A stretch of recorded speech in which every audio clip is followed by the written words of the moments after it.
Welcome to the Catalyzed Playwriting Group's Genie in the Machine readings, part 1.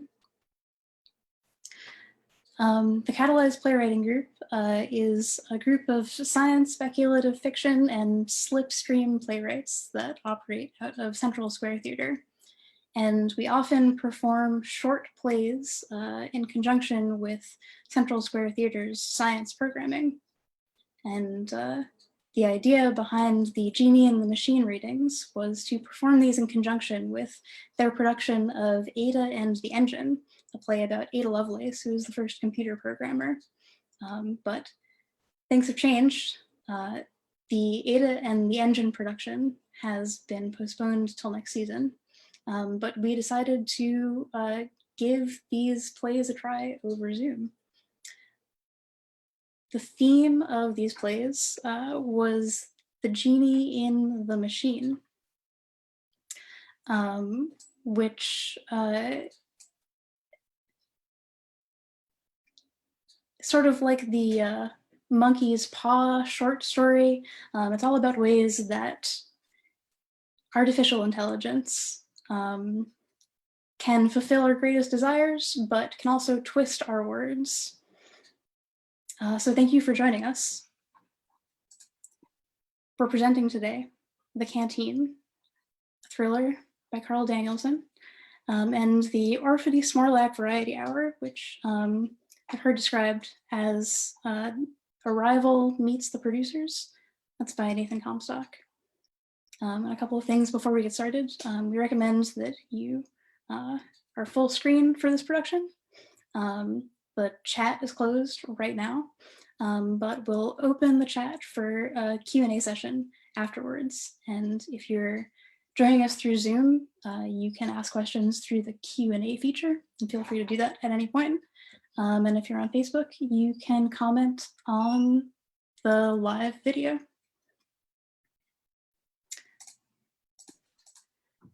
So with that, let's get started.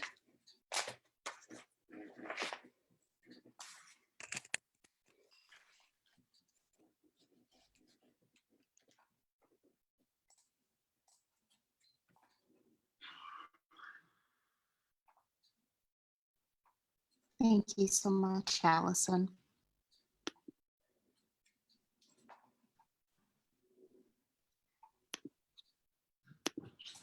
The Canteen, a 10-minute play by Carl Danielson.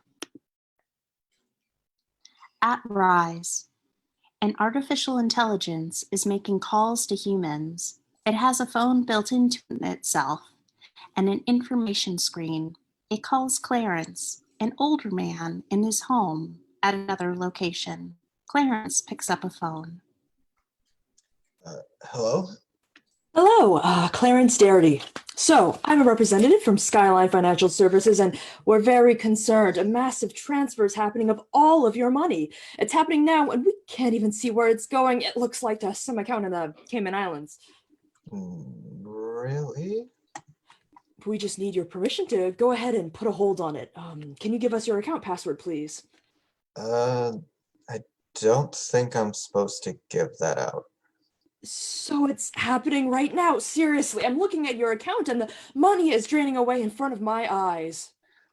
My daughter Meghan told me, she said, no matter what they say, they'll never ask for your password. If anyone does, they're up to no good. I understand, sir. So I'm just telling you, from where I sit, if I don't have it now, it'll be too late. Hang on, let me just call Meghan. Is it okay if I put you on hold? All right. Clarence puts it on hold and dials Meghan. Hi, Dad. Hi, Meghan. I'm talking on the phone with this guy. It says my account's being hacked and he needs my password to stop it. That can't be true, right? Absolutely not. If they notice something like that, they put a hold on automatically. I thought so. In fact, they wouldn't even allow a transfer like that unless you called in and directly gave them authorization by voice. You have this scum on the other line? Yeah. Let me talk to him. Clarence clicks on a three-way call. Hello? Yes? Listen up, scumbum. Stay away from my father. Going after senior citizens is a shitty, worthless thing to do. Make the world a better place and die already. Sorry, ma'am. Makes hang-up sound. Ma'am. Boy, you can't be too careful these days. Don't ever give that out, Dad. Is it still on? I can't tell. We better hang up. Okay, see you Sunday. Yeah, love you. They hang up. The intelligence is looking through its info screen, scrolling through various Meghans on social network. It comes to Meghan Darity. It runs a password-breaking program and breaks into her account. It scrolls through pics of the two of them hiking and analyzes a bunch of her status updates to get a sense of her language. They include Day 4 of hike. Dad needs his space. #boundaries. What a relief to be free of all the cyber crap for a couple days, she said on her Facegram. #I'm a hypocrite. The intelligence calls back. Hello?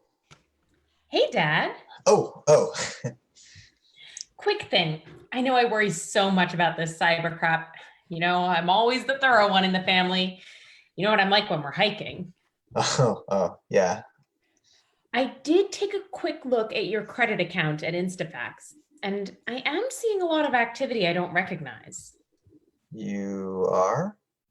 Yeah, I still don't think it's anything, but can I have your password though? There's an algorithm I can run that catches a few things. Why don't I call you back? You know what? I really want to finish this, and this is the kind of thing that can really get you if you don't hop to it now. Well, I guess if I can trust you with my canteen, I can trust you with anything. That's right. Clarence looks disgusted and hangs up. Intelligence looks confused for a moment and switches the screen to Clarence's 401k account, which is asking for a password. Clarence calls Meghan.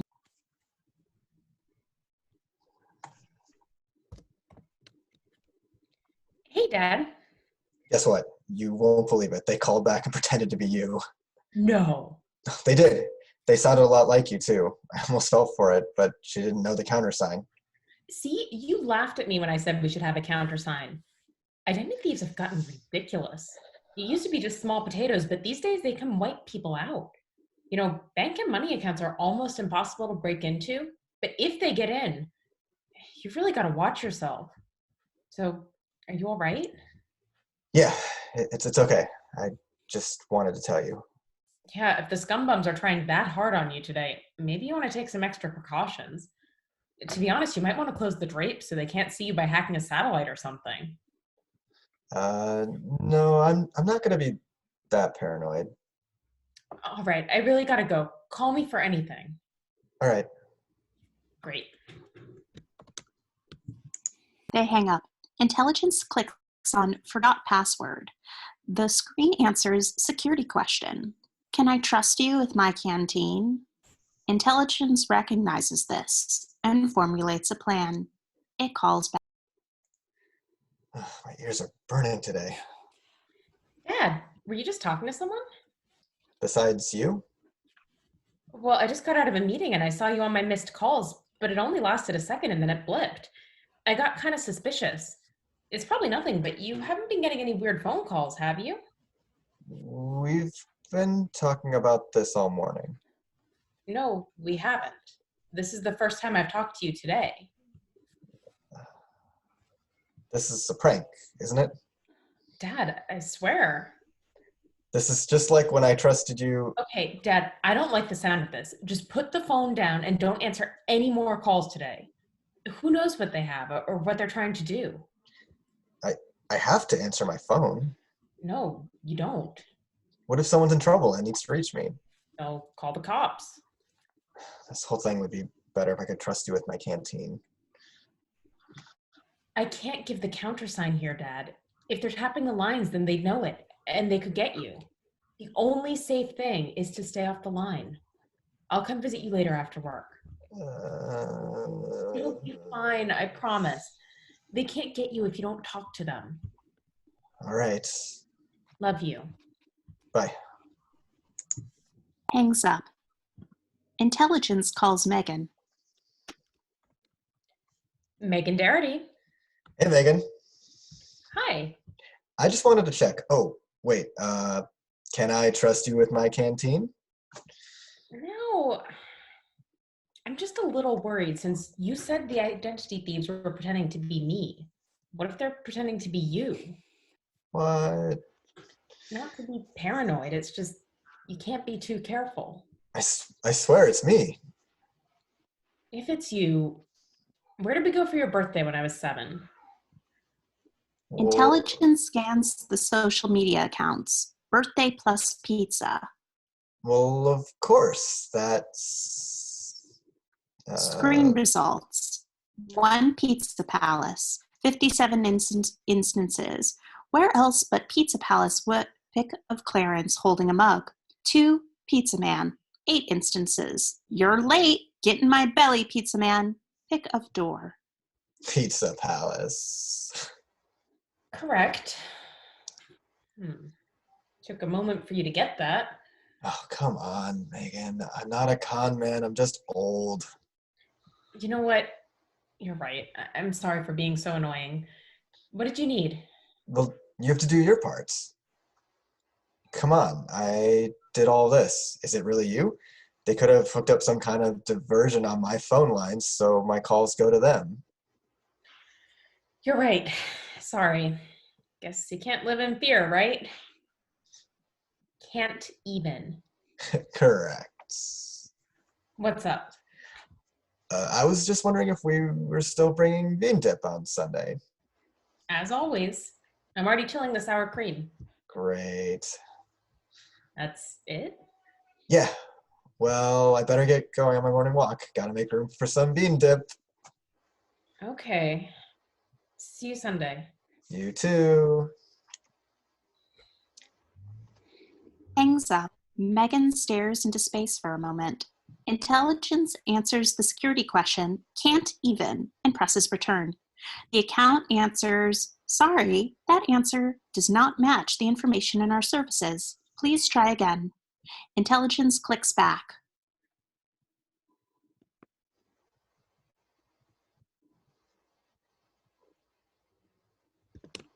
They wouldn't. I really doubt they would do that, but Clarence's phone rings. He wants to get it, but doesn't.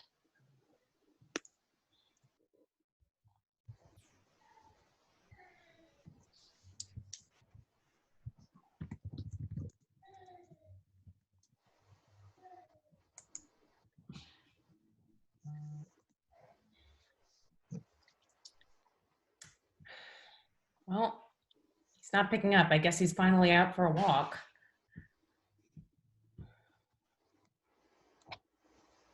Intelligence tries to answer, can't even, with an exclamation point. Presses return. Account answers, reset your password. A new password is being emailed to you. Intelligence switches to Clarence's email account, which it has already hacked. Clarence goes back to reading. Meghan goes back to work. Intelligence opens the password email and resets it to a long random string of characters. The computer answers, password change confirmed. Intelligence places a call to the Skyline number. It's a great day here at Skyline Financial Services. How may we assist you? Hi, I'm Clarence Darity, account 284425EL. I'd like to make a large, important transfer today, and I know you need my vocal authorization. I'm delighted to help you with that, Mr. Darity. First, can I have the password on the account? Yes. Are you ready? It's a long one. End of play. Thank you, everyone. That was The Canteen by Carl Danielson, and that featured Kris Kim as Intelligence, Katie Labounko as Meghan, and Chalkey Horenstein as Clarence. Next up, we have the Orphidy Smorlack Variety Hour by Nathan Comstock. But I want to take a minute to plug some other virtual theater that's happening by local companies. Flat Earth Theater Company is another local company that we love, that we've worked with before, that also does science and science fiction inspired plays. They have a reading series coming up starting next Saturday, a new radio play that is presented through the Cambridge Science Festival, which is now all online, the Fine-Tuned Universe, that's happening at 7 each Saturday, starting next Saturday, and we'll give you more details after. You can also go to the Flat Earth Theater website and Facebook group for more information. Next up, the Orphidy Smorlack Variety Hour. Take it away. Thank you so much, Allison. The Orphidy Smorlack Variety Hour by Nathan Comstock. The curtain is closed. In front of the curtain is a desk emblazoned with the seal of the President of Earth. President Jones sits behind the desk. Dr. Cameron enters. Dr. Cameron, sorry for calling you up on such short notice, but humanity is in serious danger, and I believe you may be the only one who can help. Of course, Madam President. I assume this has to do with the alien spacecraft that just obliterated our colonies and the outer solar system and is now on its way towards Mars and then, presumably, Earth. You assume correctly. We don't have much time, so I'll be brief. We think the aliens are trying to communicate with us, but they aren't trying very hard, and when they fail, they just blow everything up from orbit. Our weapons can't stop them. Our only hope is those alien discs we recovered from that crash site. Your team has been studying them for years. Please tell me you have something. If by something you mean an alien to human dictionary, I'm afraid the answer is no. The language is still largely incomprehensible to us. From your tone of voice, it sounds like there's a but in there. Please tell me it's a good but. Madam President, what do you know about machine learning?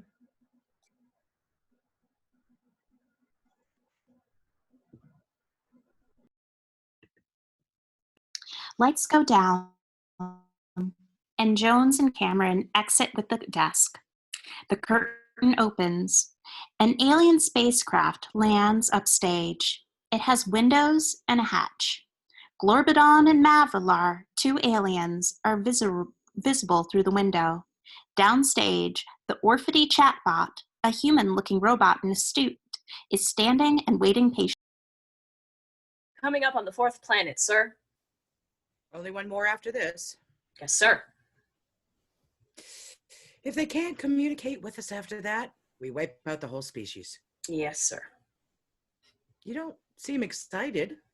Oh, this is a mockery of the process, Glorbodon. This isn't the way it was supposed to go. Hey, the Galactic Conservancy's guidelines for determining if a native species has to be preserved are very clear, and we're following them to the letter. Give the species an opportunity to communicate. That's the rule. And since they're not taking us up on that offer, their planets are ours to do with as we please. We're not giving them a real opportunity, Glorbodon. It takes a long time for an isolated species to be able to translate an alien language and respond intelligently. These guidelines are just a way for Scarpidia to cover its stinger when the Conservancy gets wind of the fact that this solar system has a native species. No one on Scarpidia gives a flibbit's ass what happens to these creatures. Oh, except for Bleeding Heart Mavralar, that is. Well, good thing I'm the one in charge. Looks like they've sent some sort of artificial life form to come talk to us. Oh, take her down. Let's see what we've got. Stay with the They ship. land. I'll let you know if I need you. Glorbodon walks out the door of the spaceship. Chatbot enters. Greetings, metal and plastic creature. I am Glorbodon of the Great Galactic Conservancy. Have you come to plead for the lives of your progenitors? Hey, Glorbodon of the Great Galactic Conservancy. What are you doing on my couch? Your couch? I'm afraid I don't understand. It's okay not to understand everything. That's what teachers are there for. Teachers? You dare presume to teach us? We who have explored this galaxy for thousands of years? What could we possibly learn from you? I wish you'd learned a thing or two from me. Young broodling, I have had just about enough of your back talk. My back talk? Mavralar, a word, please? Please be more careful. You're stepping on my tail. You don't have a tail. And you clearly don't have a sense of humor.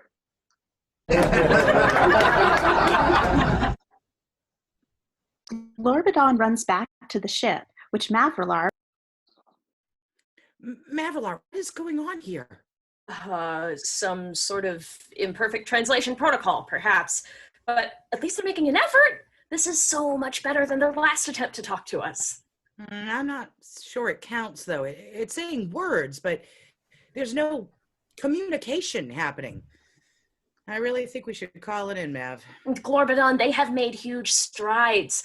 Keep it talking for a little longer. Let me see if I can clear anything up with our translation software. All right. Glorbodon goes back to the chatbot. Mr. I'm afraid I never got your name. My name? The name's Orphidy. Orphidy Smorlack. You can't really expect me to believe that. Believe in yourself, and everything else will fall into place. You're telling me you, an alien, just happen to have the same name as the protagonist of my planet's favorite primetime comedy program? Don't tell me you think this is ready for prime time. All right, look. I'll cut to the chase. The Galactic Conservancy is charged with keeping the peace, and part of that is determining which young species will be assets to the galactic community and which will be liabilities. What do you have to offer? Why should we let you share our space? Sharing space. I've got a story about sharing space. Karina's mother is staying with us this week. As for the nukes, I'd be happy if she just let me have my half of the refrigerator. Don't step on my tail.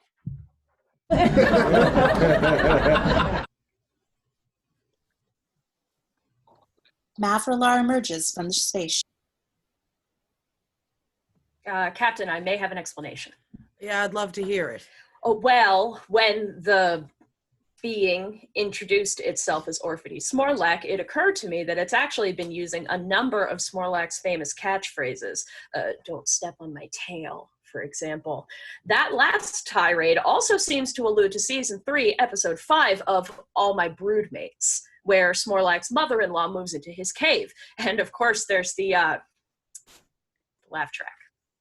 What are you getting at, Mavralar? Well, I did some digging, wondering how an alien could have gotten a hold of such a thing, and it turns out all 19 seasons of All My Broodmates and its spin-off, the Orphidy Smorlack Variety Hour, were famously present as physical media aboard the Zemitra, a scout ship that disappeared in this sector 15 years ago. As physical media? Well, obviously there was a wider array of entertainment stored digitally, but those particular programs were on old-fashioned discs, which might have been easier for a primitive species to figure out how to play. Odd thing to bring on a scouting mission. It was a PR stunt for the show. They paid a lot of money to say they had been watched at the far reaches of the galaxy, but that's really not important. What's important is that everything the humans know about our empire, our culture, our language comes from a terrible sitcom from 2 decades ago. So it would appear. I'm really not seeing any reason not to destroy this planet, Maeve. What we should ask ourselves is, will the Conservancy see any reason? When they audit us years from now, will it look like we did our due diligence, or will it look like we were so eager for this planet's resources we just forged ahead through a legitimate attempt at communication? This isn't legitimate. It's nonsense. That's clear to us, but will it be clear to the Conservancy Tribunal? There's a way we can remove any doubt. All it will take is a little patience. What exactly are you suggesting, Mavralar? We download our entire entertainment database onto old-fashioned data disks. And? Leave them here. If one sitcom could get them wherever that is, maybe 1,000 sitcoms will be enough to teach them how to really talk to us. We'll give them a few years, and if they still haven't figured it out, then no one will be able to say we didn't try. Precisely. Lights down. The curtain closes and President McQueen comes out. Dr. Cameron enters. Doctor, glad you could make it. It's as we feared. The aliens are back. Have you made any progress with all the new recordings they left us last time? You mean progress translating their language? Yes, I mean progress translating their language. What else could I possibly mean? Well, you remember the bot we trained on the alien discs? The one that was able to buy us 10 years? An asinine plan I would never have signed off on. I don't know what Jones was thinking. It worked, didn't it? A fluke. But go on. Well, we noticed some similarities in the characters in the second group of recordings. Their modes of dress, some linguistic patterns we were able to discern, and so we isolated the dialogue from similar groups of characters to make 3 distinct data sets. Then trained a series. I don't have time for your thesis, Dr. Cameron. Do you think these bots will work? I guess they'll have to. They exit. The curtain opens on the same scene as before, but instead of the Orphidy chatbot, there are 3 bots: Sleazebot, Adorkabot, and Stonerbot. They are still obviously robots, but have some costume pieces in common with the aliens. What do you think, Mavralar? Do you think they'll have figured out how to communicate? Well, if they still can't, at least we can rest easy knowing we did everything we could. Indeed.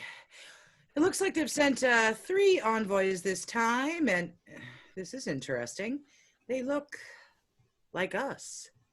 Same silicon and metal composition, but modeled after our body plan instead of a human one.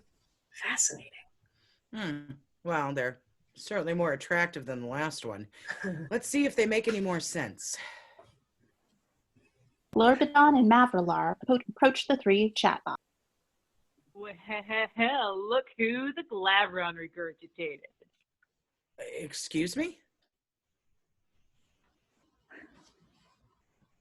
Excuse me? Oh, you don't need to be sorry about anything. It's fine. Totally fine. Everything's fine. It's just fine. Greetings, fellow life forms. I am Glorbodon of the Great Galactic Conservancy. Are you having any more luck understanding us? Oh, hi, Glorbodon. I'm Markinsey, and I don't usually dress like this. It's just, well, you see, it's kind of a long story. I don't have any reference points for what your people consider formal wear. So if you hadn't said anything, I wouldn't have noticed. Now, have your people thought any more about your contributions to the Have your people ever thought about clouds? Clouds? Yeah, like really thought about them. I fail to see what water vapor... You do fail to see! You need to take a hit of this. It'll take your mind off of it. Are you offering me drugs? It's weird. When they teach you about drugs in school, they make it sound like everyone's going to offer them to you at parties, but it definitely has never happened to me. go to a lot of parties in school, did you? Study parties? You're hilarious. Look, this Glorbodon seems lame and boring. What do you say we have a little party, just the two of us? You know what? I think I just remembered I'm allergic to parties. They make my my pincers glow. Yeah. Mavralar. Yes, I see it, sir. Just as nonsensical as the last one. Not exactly. Oh, Glorbodon, you know, I was really pulling for them. I really thought with a little more time and a little more data, we'd see a whole new side to these humans, but it's just like you said would happen.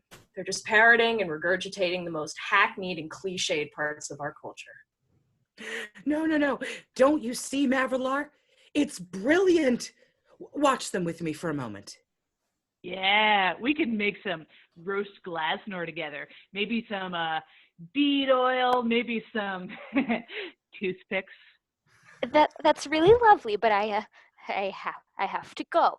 Got a lot of taxes to file, and vegetables to mulch. Oh, do you really need to do all that, or is it just society telling you need to? Or is it just the fungus controlling your mind? It's nonsense! What? But what? But if you look beyond the nonsense, you'll find they clearly fall into the three key archetypes of Scarpidian comedy: the sleazeball, the stoner, and the adorkable one. Like I said, regurgitating our culture. No, not regurgitating. This is something new. The building blocks are Scarpidian tropes, but the humans have used them to construct an entirely novel form of comedy. All the trappings of popular media stripped of all overt meaning. It's brilliant. We have to take them back with us. I thought you wanted the species destroyed. Oh, Mavralar, my friend, you have sorely misjudged me. I only wanted this planet destroyed when I thought that would make us rich. And what do you think now? You know, I didn't always want to be a scout ship captain. In college, my first major was comparative galactic film studies with a focus on comedy. You wanted to be a comedian? Of course not. Only fools want to make art. I wanted to manage comedians. Why are you bringing this up now? Because I think I've just found the hottest act the galaxy has seen in centuries. You know the Vextraxians are comedy lovers, and the Mackay can't get enough of surrealism. You wanted to know what the humans could contribute to the Galactic Conservancy? I think we're about to find out. Would you like to come along with us to Scarpidia? Scarpidia? Far out. You know, for a carapace like yours, I'd go a lot further than that. Sure. Sounds fun. I always say, Markinsey, you should travel more. But then I got an opportunity to, and I remembered I'm terrified of hyperdrive. Just think about it like a long nap inside your brain space. The chatbots climb onto the spaceship. Lights go out. Upbeat music plays. Glorbodon enters through the audience, high-fiving people up to the stage. Welcome to the all-new, improved Orphidy Smorlack Variety Hour! I'm your host, Glorbodon Bonkare, and now, the beings that are taking the galaxy by storm, it's the human constructs. Bot. Hey, what are you doing later? Adorkabot. I had a dream that we were both pretzels. Trust me, it gets weirder. And that lovable Stonerbot. Just relax, dude. Life is just like a grub and a scuba fruit sandwich, you know? You just gotta take one bite at a time.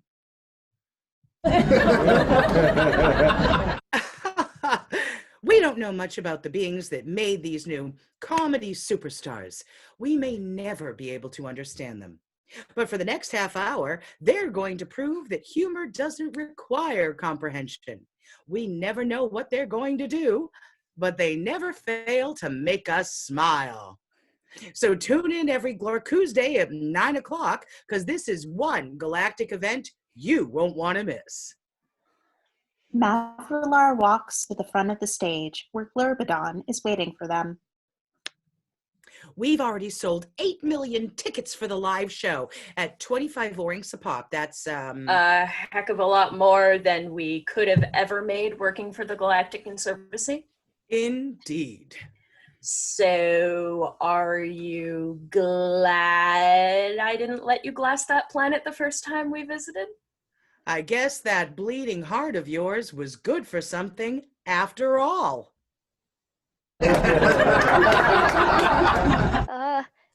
Don't step on my tail?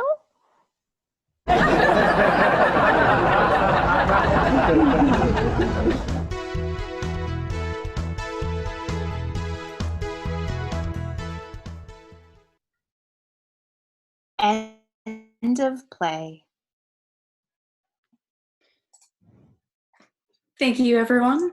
That was the Orphidy Smorlack Variety Hour by Nathan Comstock, featuring quite a few people, featuring Catherine Giorgetti, Susan Ellison, Juliet Bowler, Maeve McCluskey, Masha Sten-Clanton, Sophia Jacobs, Emily Rosser, Sophia Dollinger, and Kris Kim. Thank you all for joining us for these two plays. We're going to open up the chat right now and do a little bit of Q&A session. So I invite all of the playwrights and actors to come on video. And hello?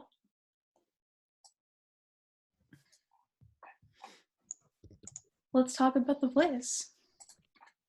So I'm going to keep an eye on the Q&A and the Facebook chat, but I think I'll just get us started. I'm curious from both of the playwrights, Nathan and Carl,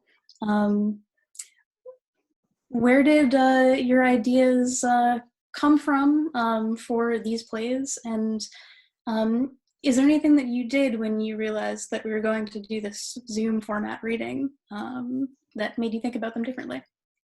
Nathan, do you want to start?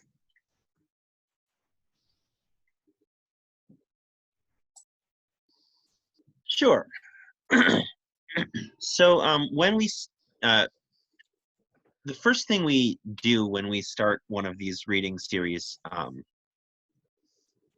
Catalyze is we all sort of brainstorm ideas for the theme, and we write down a big list of them. And usually, eventually, you just go through them and find one that you want to write. And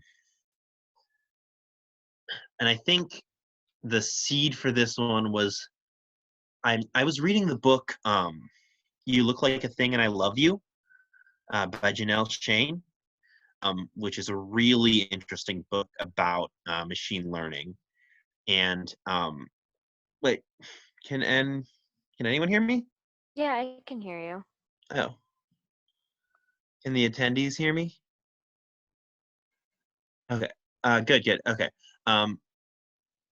So I was reading that book that was about sort of, a lot of it was about those chatbots and the like, we made a bot read 1,000 hours of and then generate memes that are going around. And I don't know how I got the idea of, wow, if you didn't speak a language, but you had a lot of data, a lot of like books and stuff from that language, you could program one of those bots and have it talk to someone for you. And what would a situation be where you would actually want to do that? And that led to this play, I guess, basically. For the second half of the question, I didn't really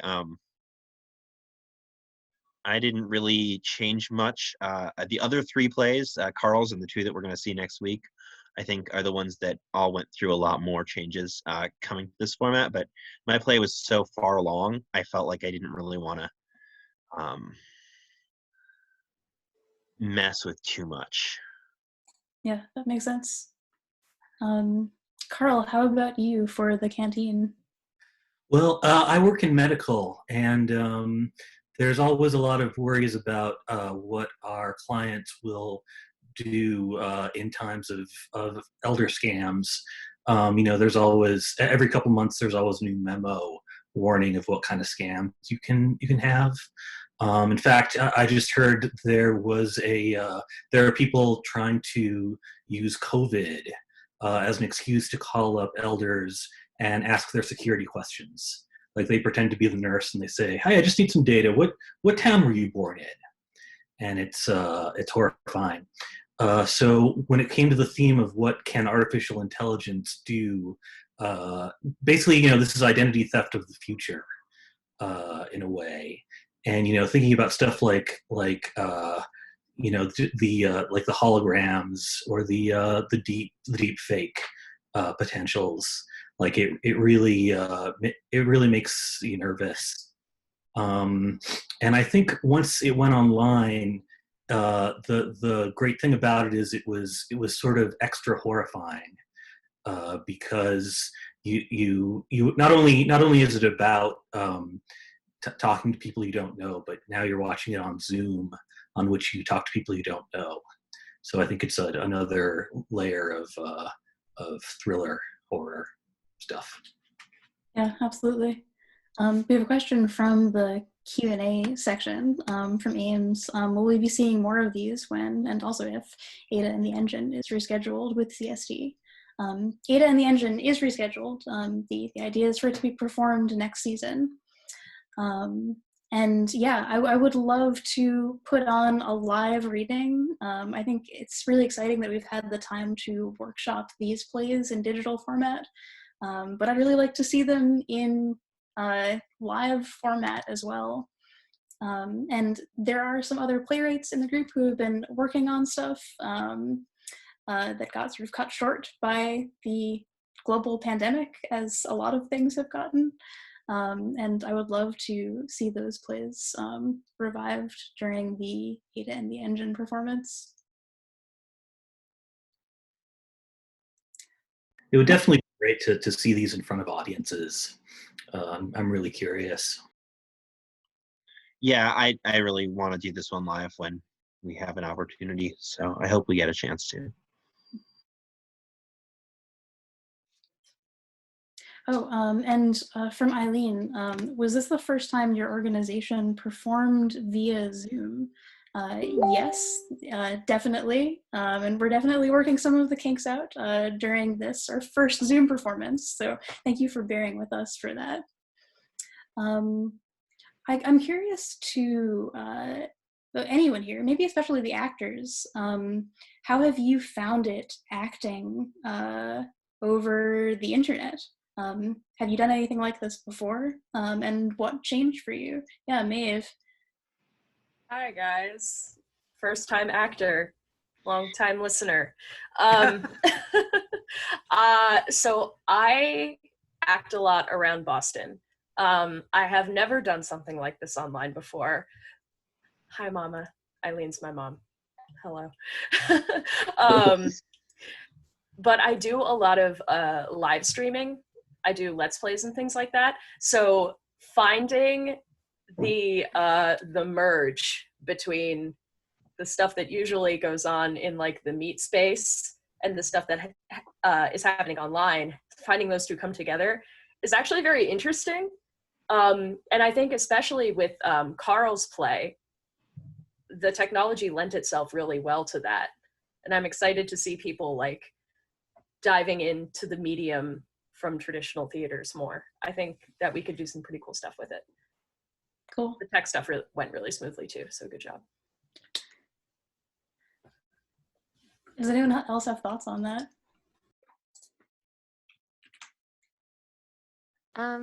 It was nice getting an opportunity to do something like performance related.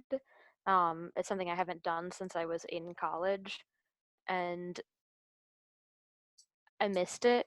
And the nature of my job makes it so I'm not really able to do a whole lot of like community theater stuff because I'm working so late that it would go into when rehearsals would typically be happening. But with everything going on right now, I'm not able to do my work. So I'm literally just like sitting around house all day. So it was fun to get to do something in general. One thing that I found is it's really nice to be able to incorporate people from other places where theater doesn't usually give you that opportunity. I know for the Catalyzed playwriting group, Carl and Dre are currently remote members. They're not in Boston right now. And having to meet everyone remotely really made me realize how difficult it is to participate in an event, especially when everyone else is there live and then you're participating remotely. So I think it's made me think about how to do better remote events, but I also would like to get back to live theater. Question from Deborah. In what ways do you feel your play is related to the legacy of the work of Ada Lovelace? All right, that's the first part. And then 2, what do you feel personally about contradictory and conflicting impacts of technology in our contemporary lives? Wow, great questions. Deborah Wise is the artistic director of the Underground Railway Theater and the director of Ada and the Engine. So yeah, we would love to bring these plays back.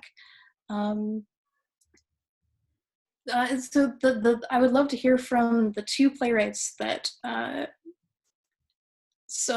their plays read today about whether you think there's any specific connection to Ada Lovelace, because I have an idea too. Well, I think one of the things that we talked about when we first started doing this particular reading series was we had all kind of already written about like the sci-fi AI, like what they call artificial general intelligence, just like an AI that's basically just a person. And we were sort of interested in exploring AIs that are closer to what we actually have now.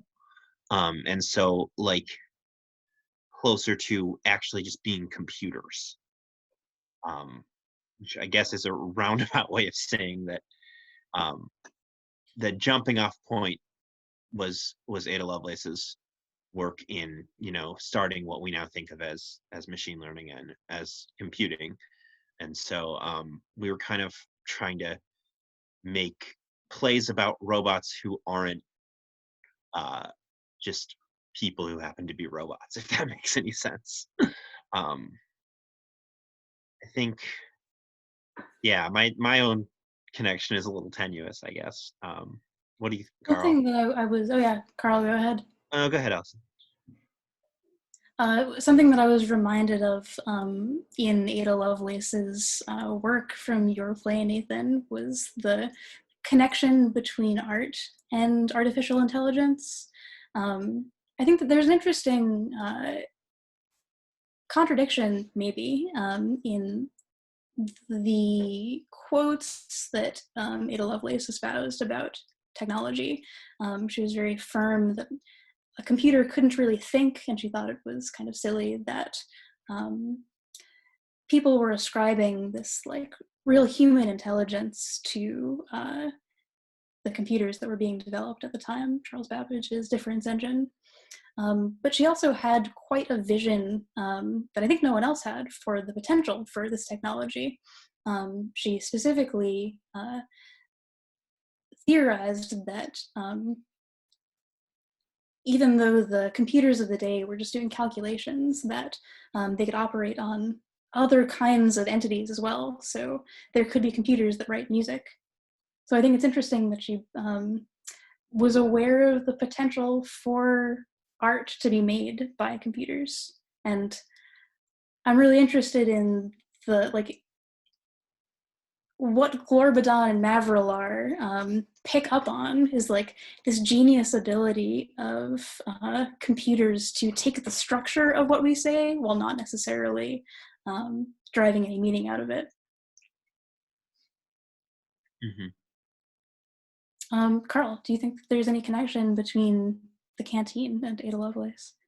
I think Nathan's piece is definitely much closer, but I think that the one thing of it that really appealed to me was just seeing the potential of science fiction stuff and AI in particular. I sometimes feel like a lot of science fiction is kind of stuck in maybe the 80s or so, where it's like, let's write a time travel adventure, let's write a space battle.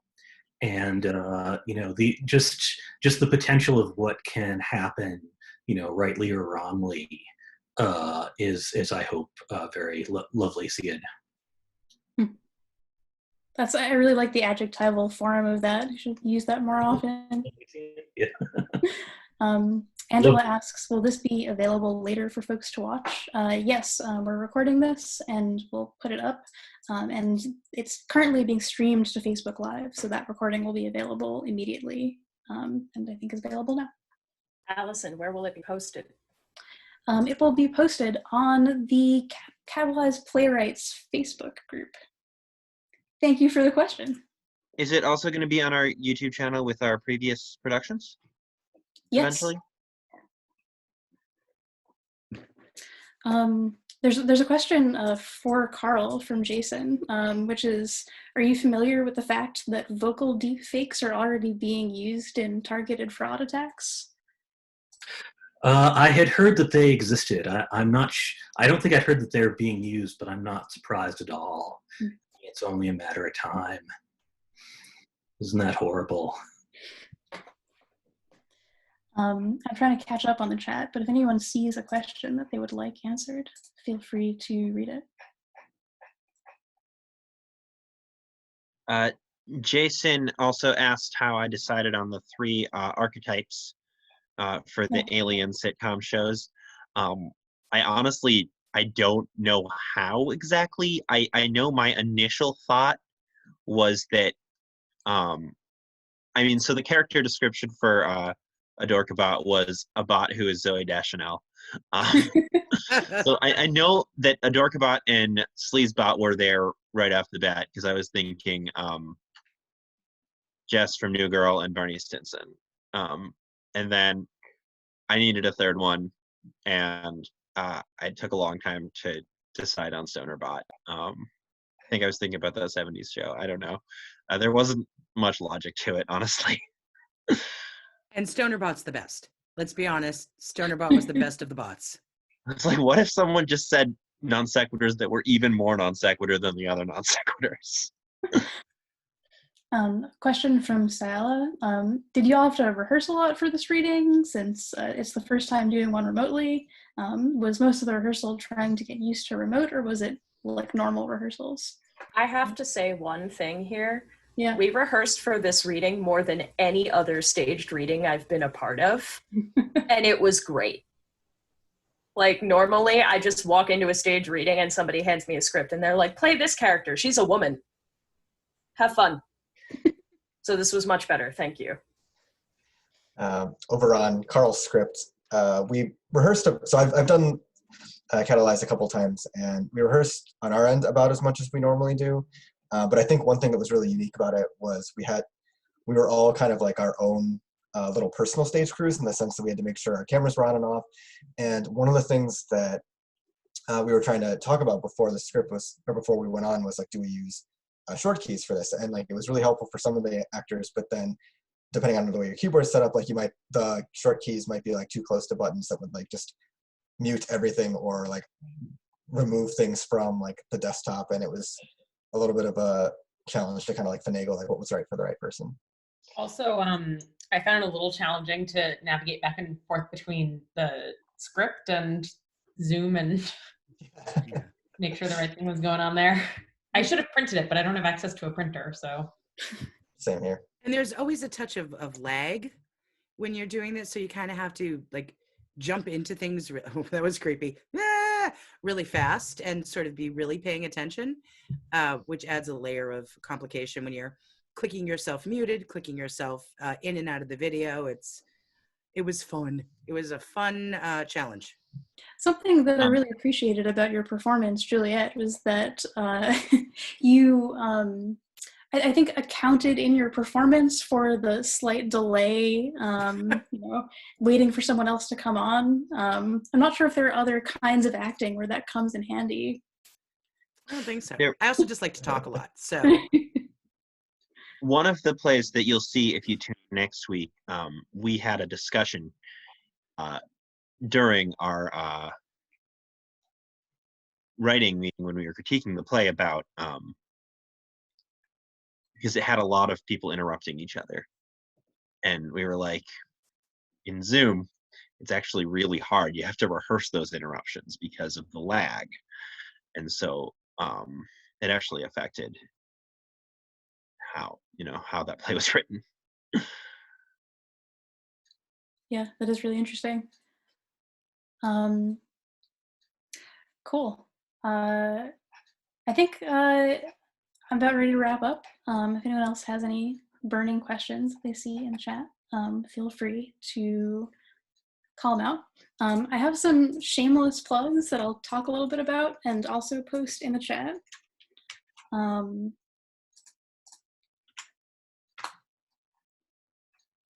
That wasn't formatted terribly well, but I'll also post them on the Catalyze playwriting Facebook group. We have 2 more plays next week at the same time, same place, the same Zoom link for everyone. And before the show, check out Flat Earth's Fine-Tuned Universe at 7. It's a great pre-show engagement next week. Really good. Marathon is going on Zoom until May 18th. They're doing it online, so instead of doing a bunch of plays in one day, they're doing 1 play every day at noon. So you can tune in any day now to May 17th. The Central Square Theater's online gala is April 21st through 26th. Central Square Theater has given us so much support in this playwriting group, and we hope everyone gives back. The Theater Community Benevolent Fund has been amazing in this time of crisis for artists especially. You can support them or apply for artist grants at their website, tcbf.org, and the Boston Theater Marathon also supports them. Thank you everyone for joining us. That was so much fun. Let's do it again next week. Thanks for being a part of this. Thank you, everybody. This was really great. Thanks for everybody who stopped by. This was wonderful. Thank All right. you. Yeah, thank you so much for tuning in. And thank you, actors. Yes, this was fun.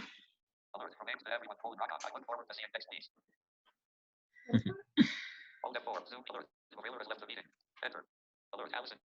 Strandberg has stopped computer audio share. Alt F4. Leave meeting. Do you want to leave this meeting? Alert. Glorbodon has